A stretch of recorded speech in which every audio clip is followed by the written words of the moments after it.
hundreds of years, men have been putting to sea in ships. In all that time, many things have changed. The ships most of all, and the weapons they carry.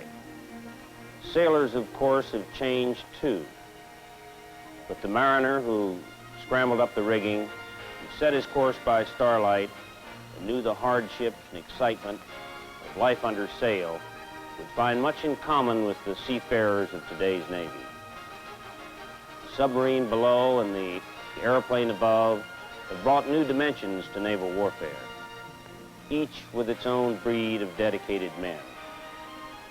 But the surface sailor still knows what it means to feel salt spray over the forecastle as he meets the special challenges known only to those who pursue life on the sea. Today's surface sailor, whether he's on watch in the fire room or in command on the bridge, can take pride in this nautical heritage.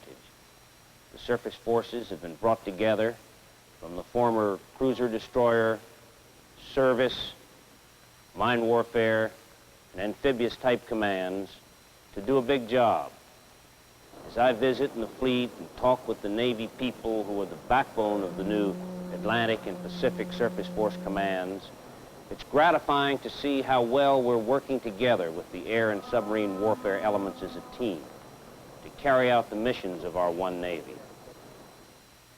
This film takes a look at our role on the surface of the world's oceans through the eyes of the proud professionals of the surface warfare community.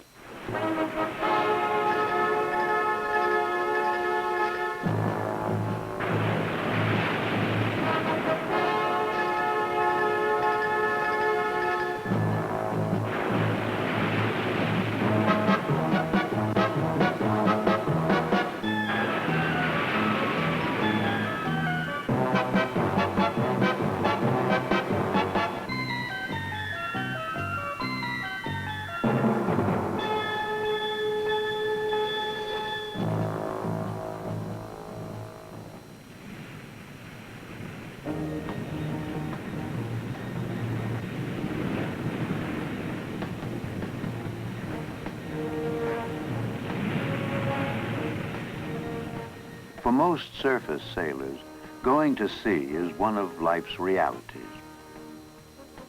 As in any worthwhile pursuit, there are positive aspects and some that can be very trying.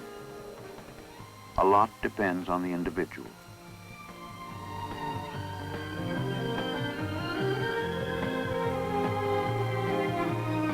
By and large, today's surface sailor takes a professional approach to what he does at sea. For some, it's an exciting labor of love. For others, the separation from family is difficult and the long hours exhausting. But there is, through it all, the satisfaction of real accomplishment, the stimulating challenge of meeting the sea on its own terms, and the pride felt by all patriots for their role in defense of country.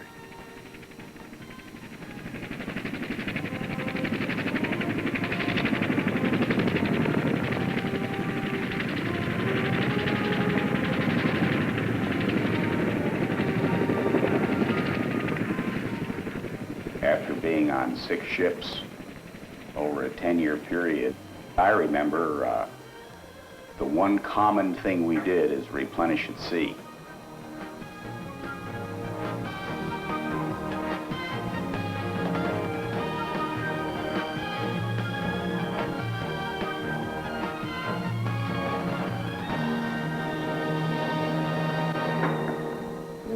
There's kind of a thrill when you get up on the bridge and you start maneuvering to get it in position in a waiting station, and then your final burst into station alongside.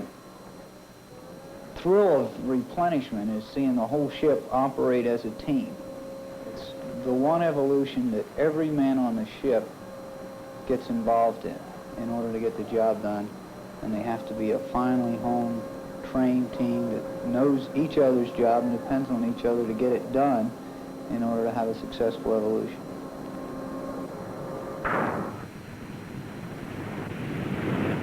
After all the important things like fuel oil and bullets, groceries have been transferred, you always manage to have a few minutes to trade 10 movies and get a couple of bags of mail off. And, you know, it just kind of makes the whole thing worthwhile.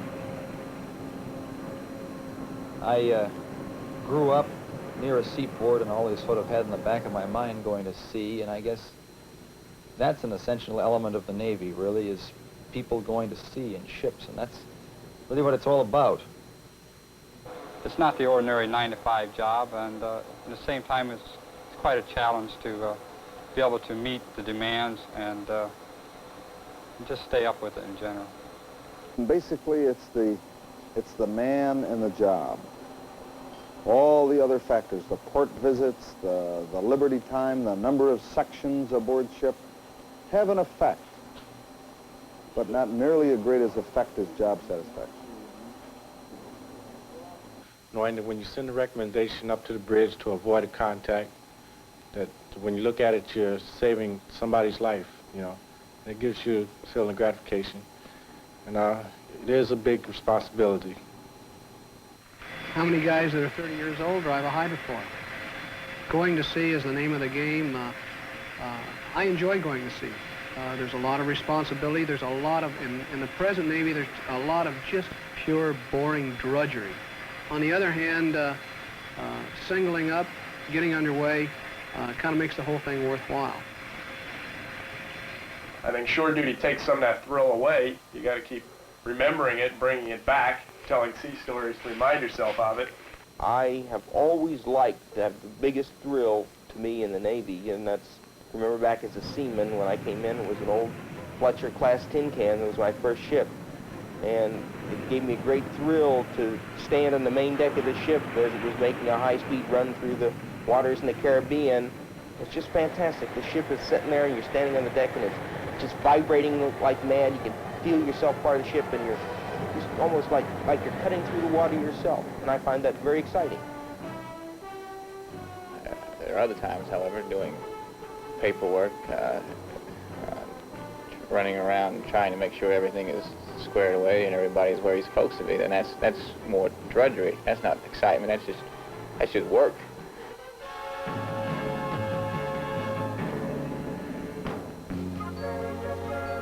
Even my wife, of course, she doesn't like 7-month deployments, but if you can spend 3 weeks at home and 2 weeks at sea, I really kind of think that makes her happier too.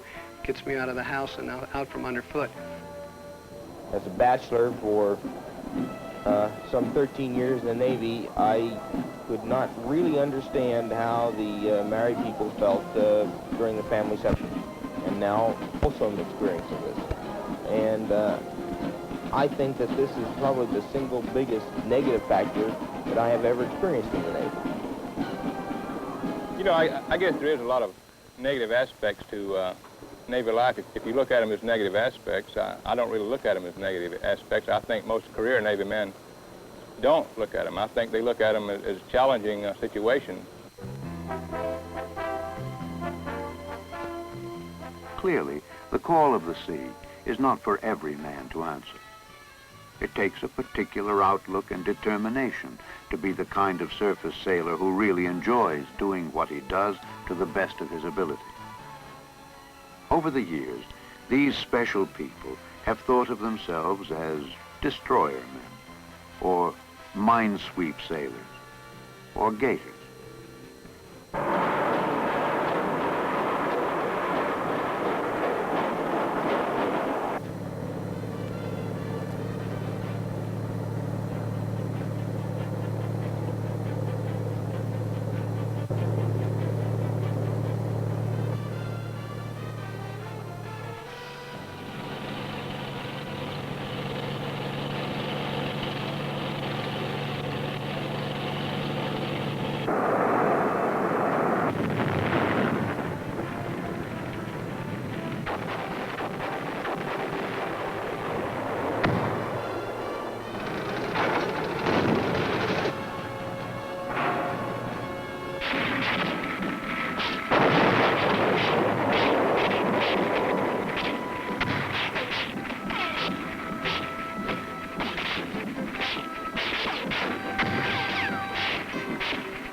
The skills of surface warfare are best sharpened at sea, but the basics can be learned in the classroom.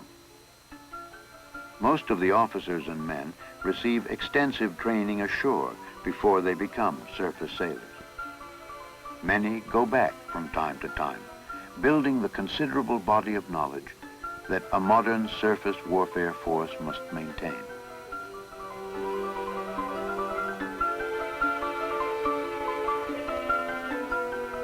Surface Warfare Officer School is producing a really, truly professional officer now. The kind of officer who lets you sleep well at night when you're in a task force with ships close around you. The basic mission of SWAS is to put a usable ensign into the fleet. As our ships are getting more and more complex, we have to have a higher quality input. We need to have people with current knowledge, and we have to give specialized training just before people enter into the business of driving the ship. Not many, but a few of the guys coming out of here are going to be admirals in 30 years. Whether the community is good, bad, or indifferent depends to a large measure on how well we do our jobs, and I think it's exciting. Me personally, I was kind of scared to death when I found out that I was going to the surface fleet, because my background is basically engineering. I feel that I'm a much more rounded individual because of attending SWAS than I would have been if I'd have been sent directly to a ship. And I think traditionally, when you said you were going into the surface community, you were looked on as a second-class citizen. Gee, it's too bad. Why couldn't you get into aviation, or why couldn't you get into subs? And I think now the surface community is beginning to be looked upon as a viable, essential part of the Navy team effort.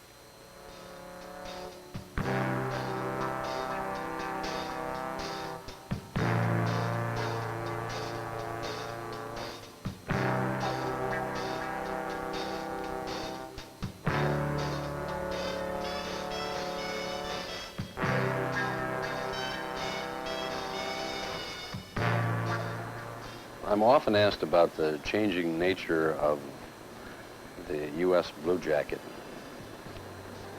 How is he different from when you first joined the Navy? He's very different and very much the same. He is older, more married, better educated, more curious, and more likely to make helpful, critical recommendations for improving operations. And I like those changes, but he's just the same, just like he was when I joined the Navy in World War II, in terms of interest, love of the sea, and the capability to perform as a member of the ship's company. He's a lot less likely to admit it than he was then, but he's no less capable.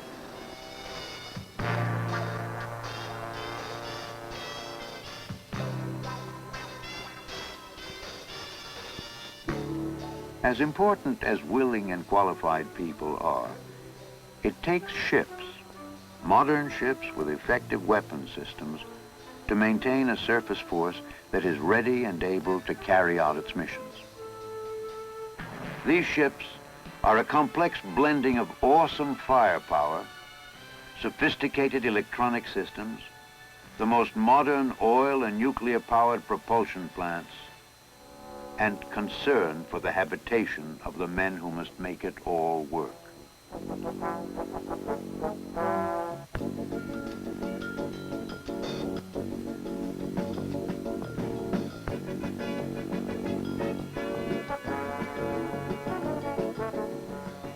The Spruance-class destroyer is one of the new classes of ships now joining the fleet.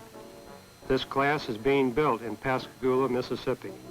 There are a total of 30 ships in the program, and a number are already at sea.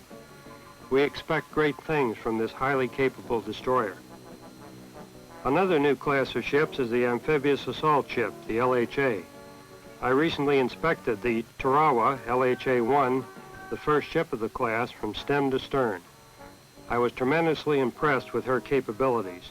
She is a splendid addition to the Navy Marine Corps team. The Oliver Hazard Perry, first of the FFG-7 class, has been launched at Bath, Maine.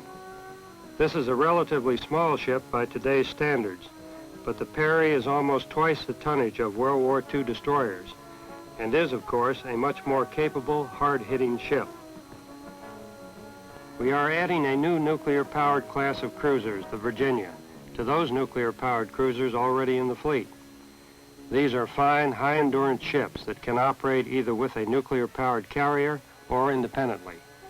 4 of the Virginia class have already been authorized.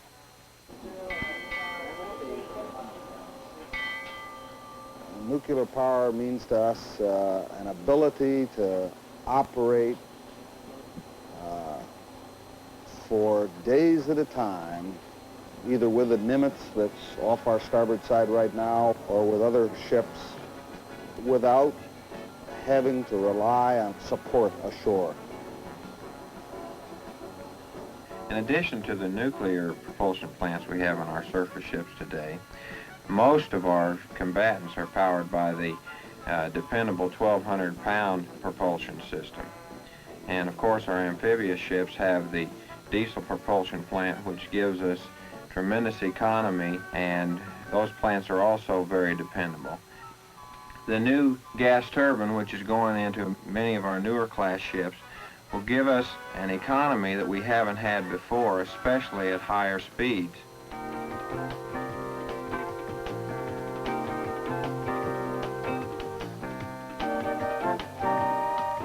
I've had living conditions that were comparable, but that was on the Kitty Hawk carrier. Also on an LKA, brand new. Living conditions were about the same. Here, you can tell there was thought put into it. As far as the heads, the showers, and the berthing compartment, it just seems to be a lot more space all the way around compared to the size of the ship and the general layout. The living conditions aboard this ship, from what I'm used to, leave something to be desired. There's not too much room. These other guys think there is, but they can't remember what it was like at home.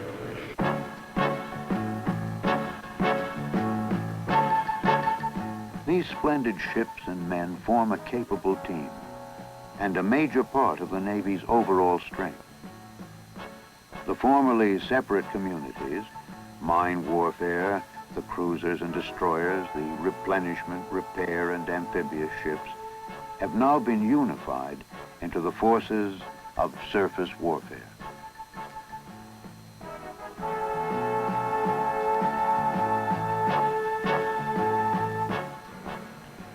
Well, I think the tender has really a very significant role in surface warfare in the Navy today. And of course, a primary mission of ours is our repair mission. I think we have to consider the role of the tender as really an advanced mobile floating naval base. And as such, we don't limit our role to surface warfare. We have tended and provided services to submarines, to aircraft carriers. However, predominantly, we service surface warfare ships. The mission of the Mine Warfare Force is to ensure that we have the capability to keep our harbors open. We have really two sides of the problem. We can drop the mines and close someone else's harbor, and we want to keep our own harbors open. Up until 5 years ago, the mine force consisted virtually entirely of surface vessels. In today's environment, the minesweeper works jointly with the air contingent, the helicopters.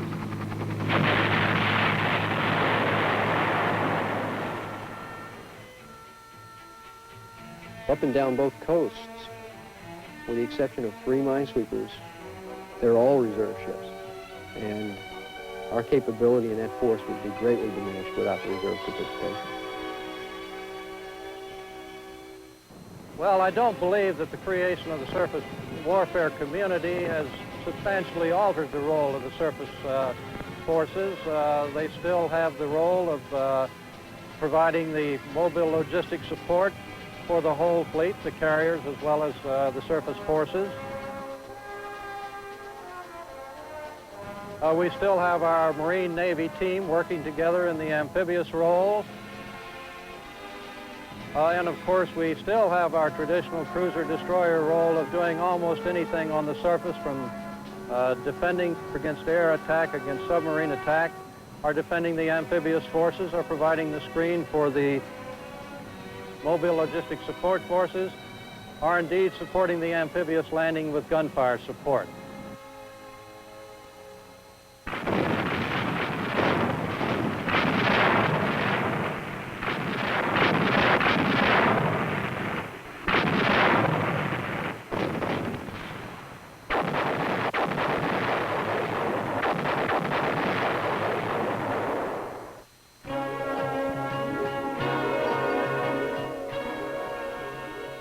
As it has always been, one of the rewards for the arduous work and hardship of the surface sailor's routine is the opportunity for travel, adventure, and new experiences in ports of call around the world. I like to travel. Well, I like to travel sometimes, but not as much as this ship does.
Well, I've never been too thrilled about that either. I'm the type that like to go to sea, get the job done, and come home. That's it.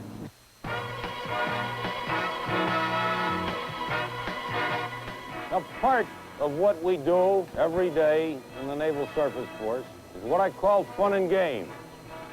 For the younger personnel, it's a chance to fulfill that old motto, join the Navy and see the world. All of these are strange and new experiences. Part of the promise of life, part of what it means to be a sailor. But what it really means to be a sailor is to go to sea and enjoy the experience of being tested, to prove that you can really do the things that you've dreamed about, to test yourself against the world.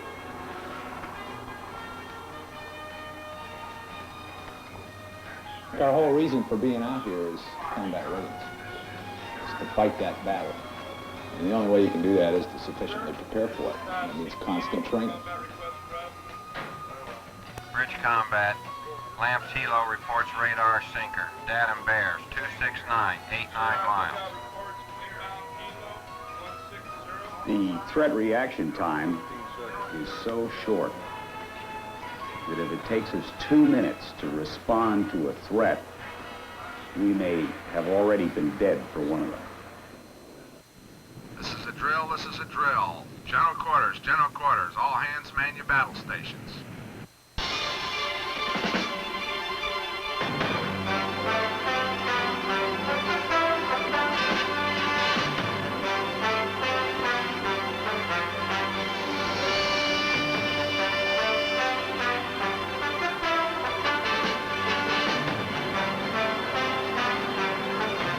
All stations report man ready, sir. Bogey 12 now bears 269 degrees, 50 miles.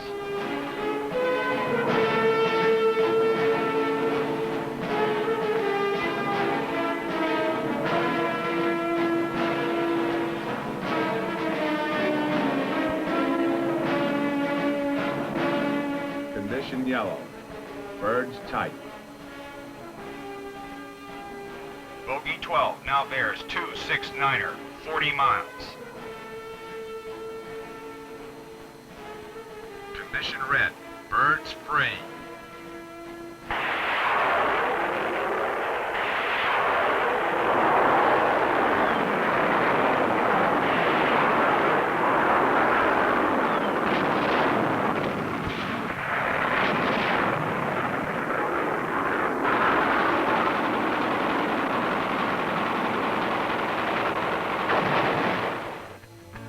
The surface warfare community may be new in name, but the pride and spirit of its people reach far back in time.